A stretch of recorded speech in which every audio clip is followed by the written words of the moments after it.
সবাইকে আমার নতুন একটি ভিডিওতে সবাইকে ওয়েলকাম। দেখো বাবাই কাজে চলে গেছে, এখন কিন্তু আমি আমার জন্য একটু ফাঁকা টাইম পেয়েছি, তাই নিজের জন্য একটু ব্রেকফাস্ট বানিয়ে নিয়েছি। মাম্মা হওয়ার পর থেকে সময় যে কোন দিক দিয়ে চলে যায় বোঝাই যায় না। সকালবেলা উঠি, মাম্মাকে ফ্রেশ করাই, দেন ওকে খাইয়ে ওর বাবার কাছে রেখে আমি কিন্তু বাবাইয়ের জন্য টিফিন করি। বাবাই খেয়ে গেলে, বাবাই টিফিন প্যাক করে বাবাই কাজে বেরিয়ে গেলে তখন যদি টাইম পাই তখনই কিন্তু আমি আমার ব্রেকফাস্ট বানাই।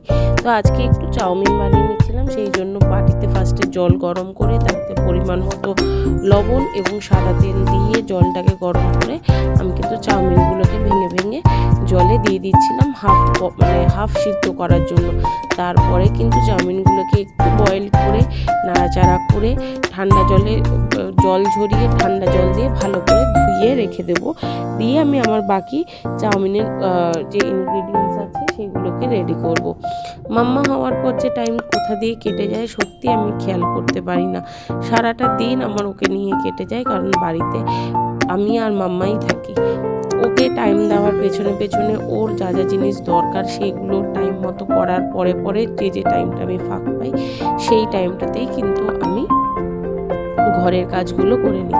আমার চাউমিন সিদ্ধ হয়ে গেছে, পেঁয়াজগুলোকে আমি কুচি করে করে কেটে নিয়েছি। এবার একটা ফ্রাই প্যানে তেল গরম করতে দিয়ে দিয়েছি। তেল গরম হয়ে গেলে আমি পেঁয়াজগুলো ছেড়ে দেব। পেঁয়াজগুলো ভালো করে ভাজা হলে আমরা আবার পরবর্তী স্টেপে যাব।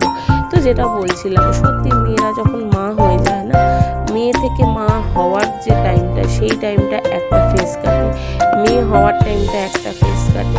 বউ হয়ে আমি টানা বুঝেছি, তার থেকে বেশি কিন্তু এখন বুঝছি মা হওয়ার পর। আমি শুধু ভাবি যে আমার সারাটা দিন সকাল 6টায় আমি ঘুম থেকে উঠি, তারপরে সারাটা দিন আমার কীভাবে কেটে যায়। সত্যি বলতে আমি যে রাতে একদম ঘুমাতে পারি না তা না, কিন্তু তার মাঝেও রাতে তো আমায় উঠতে হয়, মাম্মাকে খাওয়ানো, মাম্মাকে ফিট করানো সবটাই আমায় করতে হয়।